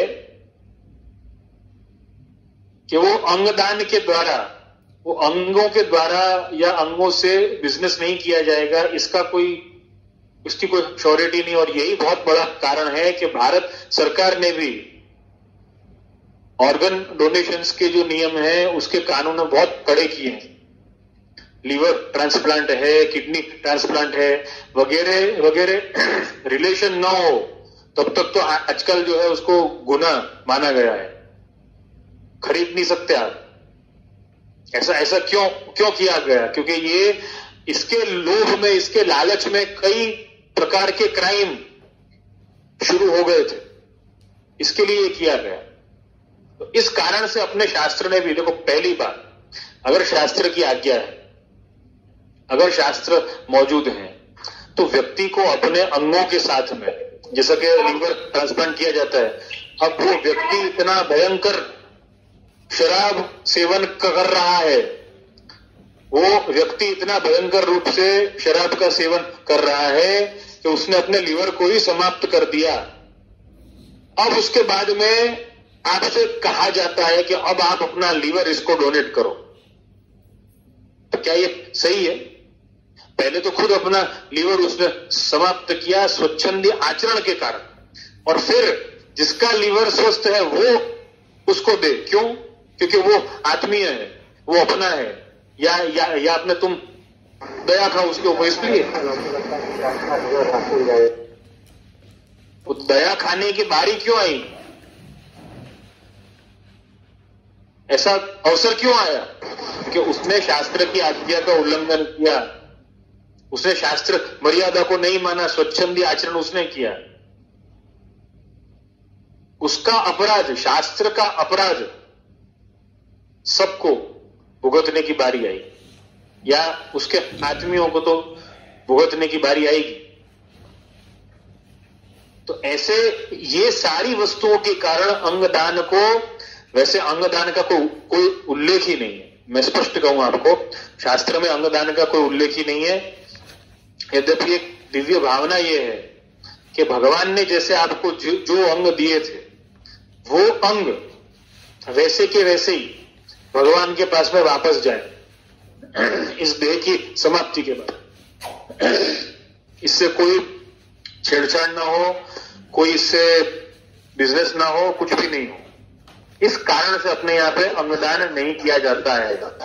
भगवान ने जैसे दिया वैसा का वैसा ही वापस जो है, अग्नयो मुखमासीत, अग्नि को न मुख माना गया है ब्रह्म का, परमात्मा का। तो इस कारण से अंगदान किया नहीं जाता था। लेकिन अब किसी को ऐसी दिव्य भावना हो और वो दे, तो शास्त्र वचन इसके प्राप्त नहीं होते हैं। मेरे ध्यान में तो अभी तक नहीं आए, ऐसे कोई शास्त्र वचन प्राप्त नहीं होते। लेकिन इसीलिए अपने यहाँ पे ऑर्गन डोनेशन की जो बात है वो इसीलिए नहीं करी गई है, क्योंकि सब ऑर्गन, व्यक्ति के सारे ऑर्गन्स जो हैं हमेशा चलने के लिए बनाए जाते हैं। भगवान ने सभी व्यक्तियों के ऑर्गन्स को चलने के लिए बनाया है कि अच्छी तरह चलें। अगर वो नहीं चलते तो उसका कारण क्या है? उसके नहीं चलने का कारण मात्र और मात्र एक है, उसके साथ में छेड़खानी करी गई है, उसके साथ में छेड़छाड़ करी गई है। उसके साथ में छेड़छाड़ करने की परिस्थिति में वो नहीं चल पाते। बहुत सी बार जेनेटिकल डिसऑर्डर्स आते हैं। जेनेटिकल डिसऑर्डर्स आने का भी कारण क्या है? आपने खुद के किसी पूर्वज ने, किसी ने, मालूम नहीं किसने, अपने शरीर के साथ में इतना खिलवाड़ किया कि जीन्स में वो अशुद्धि पैदा हो गई। उसके कारण कई रोग जो है वो बाद में भी पास ऑन हुए।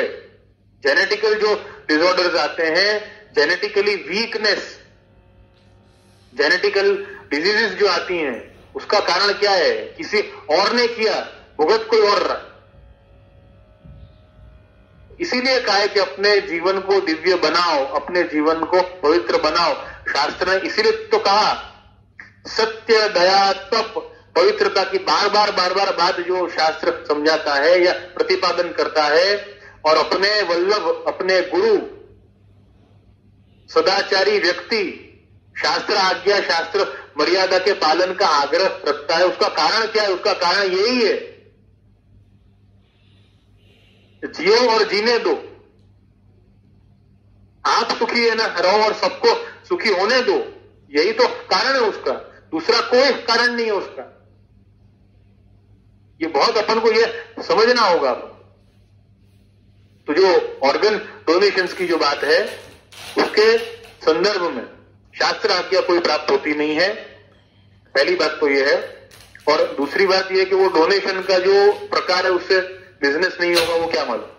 बाकी अपने भागवत जी में भी उल्लेख है, इंद्र ने वज्र बनाया अस्थियों से, उसका उल्लेख अपने यहां पे मिलता है। तो लेकिन एक दिव्य भावना ये भी है कि भाई हमारा जो शरीर जैसा भगवान ने हमको दिया, ऐसा ही भगवान को वापस दिया। उसके साथ में कोई विचित्रताएं नहीं करी, कोई छेड़छाड़ नहीं करी, शास्त्र धर्म को आना माना, उसका पालन किया और भगवान की जितनी इच्छा थी उतना जिए। और अब भगवान के पास ही वो शरीर जो है वो, या वो जैसा दिया था भगवान ने वैसा हमने बल्कि उसको दिव्य है ना बनाया। देखो ये कितनी अच्छी भावना थी। प्रभु ने तो कृपा करके हमको सब कुछ दिया, लेकिन इस जीवन को हमने दिव्य बनाया प्रभु के चरणों में समर्पित करके। ये दिव्य भावना से अपने यहां पर ये प्रकार था। और इसीलिए अंगदान करना जो है वो अपने यहां पर इतना मतलब स्वीकार्य नहीं है, इतना मतलब अपने आप पे विख्यात नहीं है। उसका कारण यही है कि भाई भगवान ने जैसा दिया है अपन को वैसा ही वापस जाए। लेकिन अगर किसी को कोई विशेष भावना हो जैसे कि भाई अंगदान करना है, तो ये उसकी निजी इच्छा की बात है। बाकी शास्त्र ने तो जो है वो वैसा का वैसा ही शरीर जो है वो अग्नयो मुख मासित अग्नि संस्कार किया जाए, ऐसी भावना से कहा है। तो ये अंगदान के संदर्भ में ये है। एक अंतिम आज का प्रश्न अपन लेंगे। वैसे तो दो है, मैं कोशिश है ना करता हूं कि दोनों है ना कर लेते हैं अपन। शुभम पंचासरा, उन्होंने प्रश्न किया है कि आपने समझाया जैसे कि व्यान प्राण जब जल्दी नहीं छूटते, जब जीव की अप्राकृतिक मृत्यु हुई हो या उसकी कोई आसक्ति लौकिक में रह गई हो, अब अगर कोई व्यक्ति अपनी मर्जी से आत्महत्या कर लेता है तो क्या उसे अप्राकृतिक कहा जाएगा? और क्या उसके व्यान प्राण छूटने के लिए आसानी से तैयार होंगे? क्योंकि उसकी अपनी मर्जी से उसने जीवन का त्याग किया है। वो त्याग जो अनासक्त भाव से भी नहीं था और जिसमें भगवत इच्छा भी नियामक नहीं थी। तो ऐसे जीव की क्या गति समझनी, तो ऐसे जीव की दुर्गति है ना समझनी राणा व्यास की वार्ता से स्पष्टता है। राणा व्यास की वार्ता 84 वैष्णव की वार्ता के अंतर्गत आती है। बड़ा विद्वत्ता का गर्व होने के बाद में काशी में शास्त्रार्थ करने गए, राणा व्यास और हार गए, आत्महत्या है ना करने गए। वहां पे गंगा जी में ना डूबने जा रहे हैं और महाप्रभु जी के वचन सुने, आत्महत्या अपराध है, दोष है और उसकी तो दुर्गति होती है, 7 जन्म तक उसकी सदगति नहीं होती। तो ये वचन है ना सुन करके राणा व्यास ने तो निश्चित किया कि नहीं, आप तो कोई महापुरुष है कोई और आपके शरण में जाना है, तो ये उससे स्पष्टता तो है ही। दूसरी बात यह है कि उसने अपनी मर्जी से आत्महत्या कर ली। पहली बात थी कि आदमी अपनी मर्जी से जीवन या मरण नहीं कर सकता, ये दोनों में से कुछ भी किया है तो बहुत ये अप्राकृतिक बिल्कुल है। और आत्महत्या का तो बहुत ही अपने आप विरोध है, शास्त्र तो उसको मानता ही नहीं है, बिल्कुल नहीं मानता है। यहां तक कि कई वचन तो ऐसे भी प्राप्त होते हैं कि कोई आत्महत्या करे तो कुटुंबियों को उसका सूतक नहीं है ना पालना चाहिए, इतना तक है ना बता दिया गया है। यद्यपि वो परिस्थिति जन्य है, वो हमेशा ऐसा नहीं है। तो कहने का तात्पर्य कि व्यान प्राण छूटने के लिए आसानी से तैयार होंगे, नहीं वो तो व्यान प्राण अब जैसे कि ये तो आत्महत्या की बात है, किसी ने ना किसी को मार दिया तो, मर्डर किया तो व्यान प्राण ना छूटेंगे क्या? वो व्यान प्राण छूटता हो कि नहीं? देखो व्यान प्राण की जहां तक बात है, सीमित में से असीमित हो रहा है वो, लेकिन जो असीमित ऑलरेडी है, मतलब परमात्मा जो है, ब्रह्म जो है, उसने उसकी इच्छा से वो चीज नहीं हुई है, अप्राकृतिक है। जैसे कि जंगल में आग लगा देना अप्राकृतिक है कि नहीं? अब लग जाए उसका तो क्या उपाय है, लेकिन अपने सामने से आग है ना लगा देना, वो तो गलत है ना, वो तो अपराध है ना। भगवत इच्छा के विरुद्ध कार्य किया है आत्महत्या है ना करना, जो शास्त्र उसका बहुत विरोध करता है कि आप नहीं है ना कर सकते हो। तो ऐसे जीव की क्या गति समझनी, दुर्गति है ना समझ। आचार्य जी के वचन, राणा व्यास की ना वार्ता में स्पष्टता है इसकी। वो त्याग जो अनासक्त भाव से भी नहीं था और जिसमें भगवान वो त्याग ही नहीं है। वो काय का त्याग है? त्याग नहीं है वो व्यक्ति अपनी कुछ अज्ञानता के कारण अपने में सद्गुणों का संचार नहीं कर पाया है, और सद्गुणों का संचार नहीं कर पाया इसलिए उसमें अतिशय काम है, अतिशय क्रोध है, अतिशय मोह है। उसको खुद का और खुद की इच्छाओं का, खुद की जिद का, खुद के क्रोध का इतना ज्यादा दिमाग में भरा हुआ है कि उसने भगवान आज्ञा से भी बड़ा खुद को समझता है, खुद की इच्छाओं को, खुद की सोच को समझता है। तो ऐसे व्यक्ति की तो दुर्गति निश्चित है। आचार्य जी है ना बताते हैं तो, और शास्त्र ने भी स्पष्टीकरण किया है। 54वां एक सवाल है दीप्तिबेन पोपट का, ગુજરાતી में उन्होंने लिखा है, मारो प्रश्न है कि सूतक माटे हमारा एक संबंधी है ते हमारा कुटुंबમાં કહી દીધું કે કોઈનું પણ મરણ થાય તો અમને નહીં કેવડાવવું। મારા વિચાર પ્રમાણે એવું હોઈ શકે કે તેમને પ્રભુથી વિમુખ ના થવું ગમે, એટલે તે એવું કહેતા હશે। તે જગ્યાએ હું હોઉં તો મને પણ પ્રભુથી વિમુખ થવું ન ગમે। तो जे मारो प्रश्न है कि આપણે તે ઘરના સૂતક વિશે જાણતા ન હોય તો આપણને સૂતક લાગે કે ન લાગે, इसका मैंने जवाब दे दिया है। सुमन का और इनका सवाल लगभग एक सा है। जे તમને પરિશ્રમ બહુ થાય છે બધાના પ્રશ્નો ઉત્તર દઈને પણ પરિશ્રમ નથી મને થતો કાંઈ બી બેન, મને આનંદ થાય છે અને એટલે જ આપણે લોકડાઉનમાં સત્સંગ આપણે કર્યો છે શરૂ। પણ તમે અમને ખૂબ સુંદર રીતે સમજાવો છો એટલે વારે વારે તમને પ્રશ્ન પૂછીએ છે, બહુ સરસ કરો છો, પૂછતા રહેજો। જે મારા ત્યાં એક વૈષ્ણવ છે તેમને ત્યાં સૂતક આવ્યું, તમે ઠાકોરજી પધરાવ્યા નથી, તેમના કોઈ સંબંધીએ કીધું કે તમારી દીકરી સેવા કરે તો ચાલે, અને દૂધઘરની સેવા કરવાની, અને મૂળ વાત એ છે કે તેમને દીકરીએ લગ્ન નથી કર્યા, ત્યાં જ રહે છે જ્યાં સૂતક છે તે ઘરમાં। આવી પરિસ્થિતિમાં ત્યાં ઠાકોરજીને પરિશ્રમ ન થતો હોય તો આજે આમાં થોડું માર્ગદર્શન આપવા વિનંતી। भाई ऐसा है,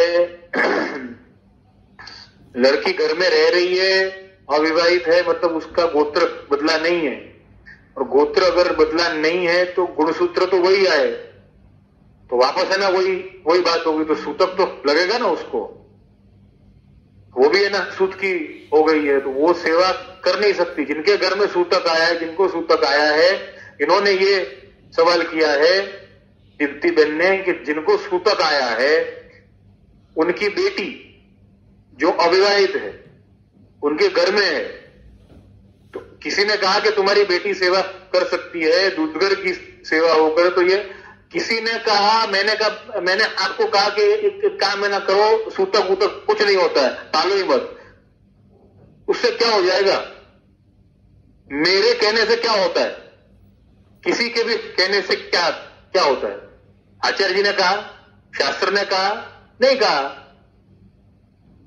शास्त्र ने कहा किसी के कहने से कुछ नहीं होता है, किसी ने भी कुछ भी कहा उससे कोई फर्क पड़ने वाला नहीं, कोई कुछ भी है ना कहे उससे कुछ नहीं। शास्त्र ने आज्ञा करी है कि नहीं, और शास्त्र के अनुसार अपने गुरुदेव की आज्ञा लेकर के अपन करें वो उचित, अपन करें। किसी ने कहा दूधगर की सेवा करो, ये इसका क्या उचित, क्यों उसके बस में क्या आधार है? जिस किसी ने भी कहा उसको बोलो कि किस महापुरुष की वाणी का आप अनुसरण कर रहे हैं, आप पहले बताओ, किस शास्त्र की आज्ञा है आप पहले बताओ, उसके बाद में उसको मानो। आप अपने यहां पर अगर अपने गुरुदेव की आज्ञा है कि इस वचन का अनुसरण किया जा सकता है, शास्त्र वचन मिल रहे हैं, परंपरा से इस वचन को ग्राह्य किया जा सकता है, अपने धर्म का उच्छेद नहीं हो रहा है, तो करो। लेकिन किसी ने कहा है उससे करने का क्या मतलब? उन्होंने सूतक में सेवा की है, आपके पड़ोस में जो भी हो उन्होंने अगर ऐसी कोई सेवा करी तो उन्होंने सूतक में सेवा करी है। सूतक में सेवा करने पर गुसाई जी ने स्पष्ट आज्ञा करी है पुरुषोत्तम प्रतिष्ठा प्रकार ग्रंथ में, जिसमें ठाकुर जी को पुष्ट करने की विधि श्री गुसाई जी ने स्वयं ने बताई है, उसमें स्पष्ट आज्ञा करी है। म्लेच्छ चांडाल आदि स्पर्शे भी अन्य मार्गीय स्पर्शे भी, मतलब अशुचि अवस्था में, चांडाल अवस्था ही तो हुई वो सूत की, तो वो सूत की होकर की और सेवा अगर कर रहा है, अपवित्र अवस्था में सेवा कर रहा है। कहने का तात्पर्य ये है, अपवित्र अवस्था में सेवा कर रहा है। शास्त्र ने जिसको अपवित्र माना वो अवस्था में अगर वो सेवा कर रहा है, तो फिर गुसाई जी कहते हैं पुनः पंचामृत स्नान, वापस से पंचामृत स्नान करने माने करवाने, गुरुदेव से वापस पंचामृत स्नान करवाने, गुरुदेव वापस प्रतिष्ठित करे, भाव प्रतिष्ठा वापस करें, ऐसी स्पष्ट आज्ञा है। अगर किसी को कोई शंका हो, अगर आपके दीप्ति बहन से मैं कहूंगा और सब श्रोताओं से कहूंगा, किसी को कोई शंका हो तो गुसाई जी के वचन की फोटोकॉपी मैं भेज सकता हूं पुरुषोत्तम प्रतिष्ठा प्रकार के अंतर्गत, और उसको भी अगर कोई वैष्णव कहता हो कि नहीं दूधगर की सेवा हो सकती है, तो उससे पूछो कि गुसाई जी से बड़े हो क्या तुम, गुसाई जी से ज्यादा हो गए क्या तुम, पूछो उससे, नहीं हो सकता। जिसने भी ये कहा उसने मन गलत बातें ना कही, मन गलत बातों का कोई औचित्य नहीं है। अगर मैं भी कोई बात कह रहा हूं, मेरे पास में शास्त्र आधार है तब तो ठीक है, सिद्धांत शास्त्र का होना चाहिए, फिर उसका पालन जो है वो थोड़ा बहुत ऊपर नीचे अपने ढंग से गुरुओं की सम्मति लेकर के आप कर सकते हो, उसमें कोई आपत्ति नहीं। ये तो सिद्धांत ही है ना, बता रहे गलत है, तो ये नहीं हो सकता है, पॉसिबल नहीं है ये वाली चीज। तो ये इसका कोई औचित्य नहीं है ऐसी बातों का। तो मैं यही है ना कहूंगा कि जो इन्होंने ये जो पहले भी जो प्रश्न किया है वही प्रश्न सुमन का भी था, तो उसका मैंने जवाब दिया है कि भाई उन्होंने सुना नहीं है कि उनको विमुख नहीं होना है। विमुख नहीं होना है, देखो विमुख नहीं होना, आप पहली बात तो ये, हाँ इसका और स्पष्टीकरण मैं देना चाहता हूं। विमुख नहीं होना है, ऐसी अगर भावना है तो मैं उनसे ये सवाल है ना करूंगा कि विमुख नहीं होना है तो क्या वो पूरे साल भर कभी सेवा छोड़ के ना नहीं जाते हैं क्या? आजकल तो कई लोग घूमने है ना निकलते हैं सेवा छोड़ करके, तब क्या, तब विमुख है ना हो रहे हो कि नहीं हो रहे हो? क्या हो रहे हो ये बताओ। विमुक्ता और सन्मुक्ता सब सूतक के ना समय में क्यों याद आती है अपन को? जबकि शास्त्र आज्ञा है, भगवत आज्ञा है, उसको मानने में अपन को विमुक्ता क्यों है ना लग रही है? वो तो और सन्मुक्ता हो गई। वियोगानुभवम कुर्वन् सेवा अनवसरे, हृदय जी की आज्ञा है, वियोग का अनुभव सेवा के अनवसर में करना चाहिए। आपको ये ना कहे कि मुझे तो ठाकुर जी से वियोग का अनुभव ही नहीं करना, तो मैं काम करूं अनवसर ही नहीं करवाता हूं ठाकुर जी को। 24 घंटे में मैं ना सोऊं ना तो ठाकुर जी यूं सामने ही रहे। अरे क्या ऐसा हो सकता है? क्या ऐसा नहीं हो सकता है। वियोगानुभवम कुर्वन् सेवा अनवसर, ये आज्ञा है, शिक्षा पत्र के अंतर्गत ही आज्ञा है। तो ये स्पष्टता है, तो उनको विमुख नहीं होना है। मैंने क्या कहा? प्रभु को परिश्रम न पड़े उस कारण से नहीं सुनना ये योग्य है। कोई परिस्थिति ऐसी हो कि भाई इतना पालनीय नहीं हो पा रहा है तो एक जन ने सुना, कि विमुख नहीं होना है। विमुखता की व्याख्या बहुत बड़ी है। विमुख नहीं होना है तो वो तो भाग रहा है, मतलब भागना नहीं है अपन को, भागने की कोई बात नहीं है। भगवत सुखार्थ अगर हो तो ठीक है, लेकिन ये तो उसको है ना घूमना है, इसलिए वो नहीं सुन रहा है तो एक अलग बात है, तो वो उचित नहीं है। तो ये मुझे लग रहा है कि मैंने सारे सूतक से संबंधित जो प्रश्न है उनके आज मैंने जवाब दिए। और बस अंत में श्री गोपीनाथ प्रभु चरण की वाणी के साथ में आज के सत्संग सत्र का विराम करते हैं। साधन दीपिका 19वां श्लोक श्री गोपीनाथ प्रभु चरण जो आज्ञा करते हैं बहुत स्पष्ट है। शौचाचार विहीनस्य आसुरावेश संभवात ततः स्वान्निक धर्माणाम आचरोपि प्रसज्जते। आप कहते हैं कि अगर आपने ये शौचाचार माने इस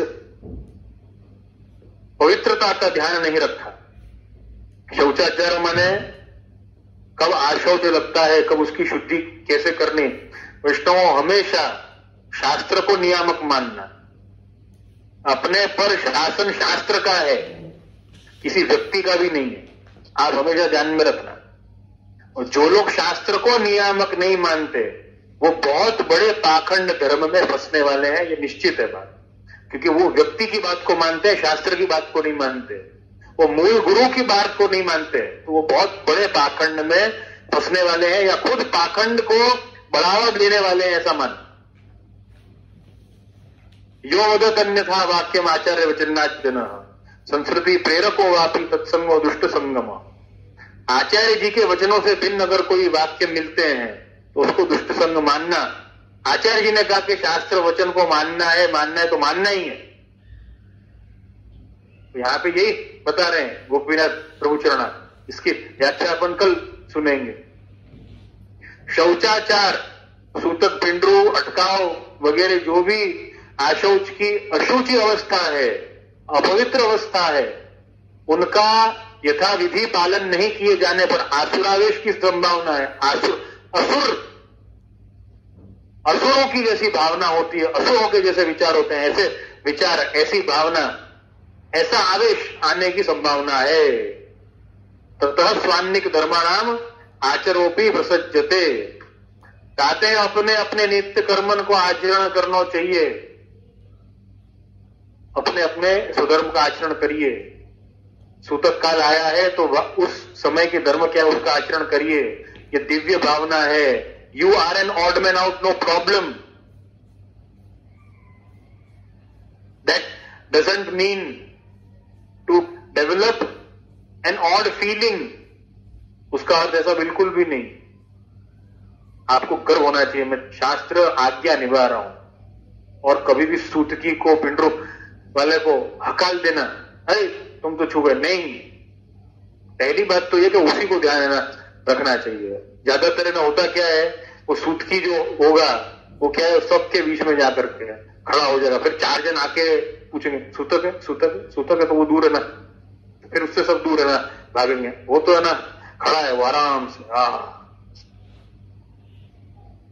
क्यों? क्योंकि वो आनंद है ना, मान रहा है, अरे मेरे को सूतक है, छियो छियो मेरे को, आओ, चलो चलो चलो, देखो देखो देखो क्या होता है. नाना पड़ेगा, पालना पड़ेगा. ये असुर भावना, ये खलधर्म, ये आसुरावेश, ये बेशर्मी है. सूतकी को बल्कि अलग रहना चाहिए. उसको ये ना मानना चाहिए कि नहीं, मैं नहीं जाऊंगा उधर. उसको ये भावना होनी चाहिए, मैं नहीं जाऊंगा उधर. अब आजकल तो सूतक में विवाह हो जाते हैं, शादियां हो जाती हैं. शर्म की बात है अपने लिए. शास्त्र धर्म से अपन खिलवाड़ कर रहे हैं. तो इसका जो उल्लेख अपन कल सुनेंगे और आगे के 9वें मद को भी कल प्रारंभ करेंगे. और आप सबके सुझाव, फीडबैक्स, शिकायतें, प्रश्न के लिए हमेशा मैं स्वागत उत्सुक हूं. तो मेरा मनोबल आप सब बढ़ाते रहिए. और इसी के साथ में आश्रय के पद का गान करके आज के सत्संग सत्र को विराम करें. दृढ़ न चरण न केरो भरोसो, दृढ़ न चरण न केरो, श्री वल्लभ नख चंद्र छटाविन, तब जगमांझ अंधेरो भरोसो. दृढ़ न चरण न केरो, साधन और नहीं आकली में, जासू हो निवेरो. सूर कहाँ कहे विविध आंधरो, बिना मोल को तेरो भरोसो. दृढ़ न चरण न केरो, दृढ़ न चरण न केरो भरोसो. दृढ़ न चरण न केरो. बोल श्री मदन मोहन लाल प्यारे की जय. श्याम सुंदर श्री यमुने महारानी की जय. श्री गिरिराज धरण की जय. श्री वल्लभाल की जय. श्री गुसाई जी परम दयाल की. श्री घनश्याम जी परम दयाल की जय. अपने अपने गुरुदेव सभी बच्चों को शुभकामना, शुभाशीष. सर्वे भवन सर्वे संतु निरामया.